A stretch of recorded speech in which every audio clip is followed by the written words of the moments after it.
ها دا یو ورور سوال کړی دی وی یو کس دا مسله بیانوله په یو مجلس کې چې دا خلک چې علالي کوي څاروي علالي په دې نیت چې دا وي زه د شکر په نیت علالوم د الله شکر ادا کوم چې الله دا نعمت راکو او یا مصیبت پې لرې کوي چې دې دله سلمه د مصیبتونو نه وساتي یا یو مصیبت راغلی دی چې الله پې هغه اوچت کړي دا نه دي جایز نو سوال زما دا دی چې د دې سړي دا خبره غلطه ده او که صحیح ده جواب د مسلې هغه دا دی چې که چاته الله نعمت ورکړي کور مزدوري بل څه ډېر روغ صحت او دې راولګي یو حلالو کې یو څاروی حلال کې بطور د شکرانی د جایز دی یا لکه کله داسې وشي چې ماشوم قرآن ختم کی یا یو سړی چې ډېر وخت غایب و نه و راغی اکثر زموږ دا خلک چې ته کور مور جوړ کی پای کې پروګرام وکړي سوال به دوی نه ده وکړي چې ولې کې وایي زه د الله شکر ادا کوم چې الله دا نعمت ماله راکړو نو جایز دی ځکه چې د الله د شکر ادا کولو طریقه یو دا ده چې ته د هغه بندګي وکړي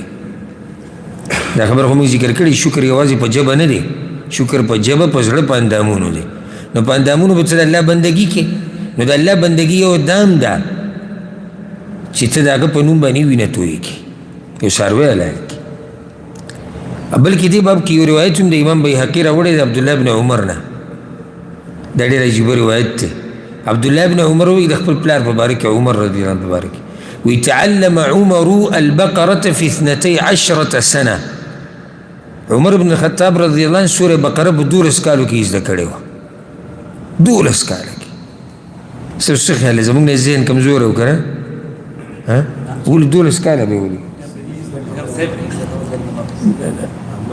عمل کې به راوست یادول ازده کول تفسیر وضاحت عمل 12 کاله به کې تېر شي وایي چې کله ختم کو فلما ختمها نحر جزورا نو چې کله سورې بقره ختمه کړه نو اوښان یې حلال کړي خوشحالۍ کې څه جل کړه اوښان حلال کړي نو داسې موقع باندې په دې نیت چې د الله شکر ادا کوم او د الله دپاره حلالوم د جایز دي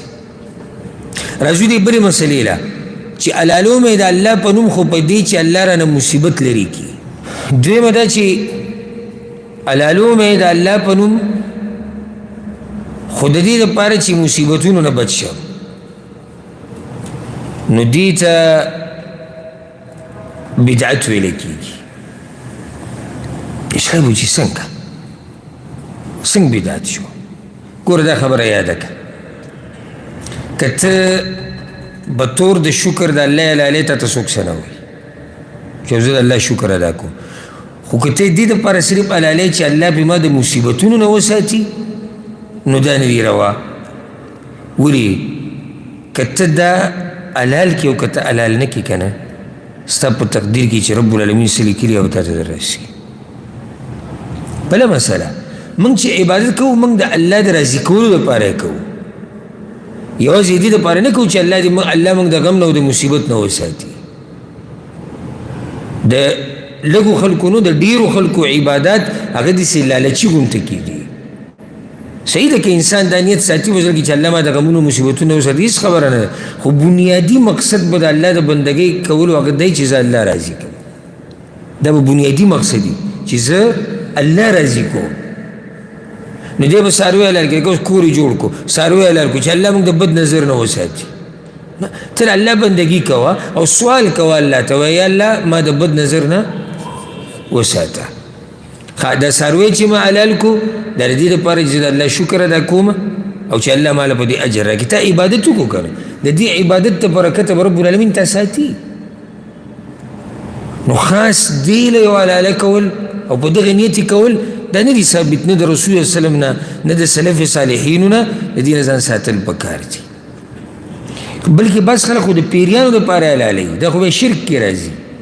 وی دا چې علاله کې او دا وینه توی کې که نه نو د دې علاقې پیریان به چاته څه نه وایي. دا د بعضو خلکو عقیده ده او دا خو شرک کې راځي ځکه چې د الله په نوم حلال نه شو، د پیریانو په نوم وینه توی کړه، دا به د شرک په زمره کې راځي. والله اعلم.